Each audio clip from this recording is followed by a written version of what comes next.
One of my favorite scenes in a movie is in the movie Walk the Line.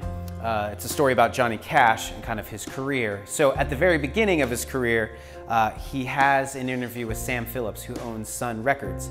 And so what he does, apparently in the scene, is he gets him to listen to his songs. He brings his bandmates down, and they start singing him this kind of old traditional gospel song. And then Sam stops him and is like, "Do you guys have something else?" And they're like, "No, we don't really have anything else." And Sam's like, "Well, I can't sell gospel music like this. It doesn't sell."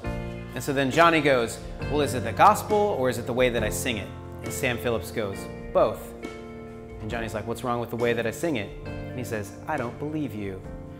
And then Johnny gets like, "What do you mean?" And he's like, "What do you mean?" He's like, "I come down here to play this music and then all of a sudden this guy tells me I don't believe in God."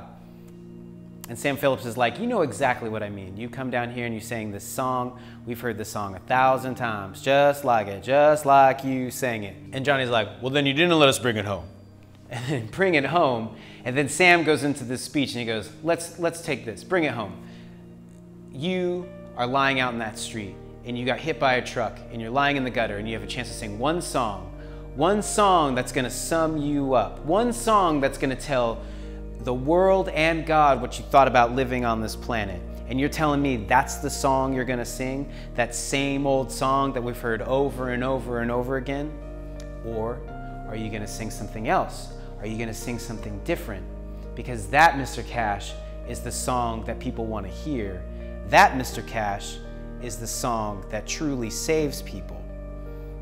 And then Johnny's confronted with this reality and he goes, "Well, I have some songs I wrote in the Air Force." And he begins to sing Folsom Prison Blues, right? And then Sam hears the song and is like, "That's amazing," right? And I would say what's amazing about this scene is what happens is that a true song comes out of Johnny, right? He's singing a false song, a song that he thinks he needs to sing. And then in this moment where he's confronted, a true song emerges, something very honest, the truest song he can sing. And this is the great thing about art, right? We've all kind of seen this true song, whether it be in a film or a visual piece of art or in poetry or writing. It's that moment that the art transcends, it's just materials. It's that moment when the art is actually able to reveal truth to us, truth about our lives, truth about reality, the truth in that situation. I would like to submit that our most truest song actually is revealed by Jesus Christ. When Jesus is on the cross, it's recorded that he says 7 different things, right? 7 things he says while he's on the cross. One of them's like, "Mother, here's your son, son, here's your mother." And all of these things, except for one, come from himself, meaning he's not quoting anybody. But there is one thing that he says that's a quote.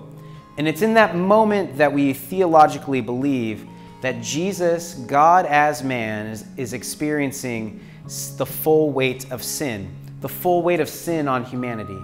In that moment, as he's experiencing that, he says, my God, why have you forsaken me?" And he's not saying that from himself. He's quoting King David in Psalm 22. My God, why have you forsaken me?" And a psalm is a song.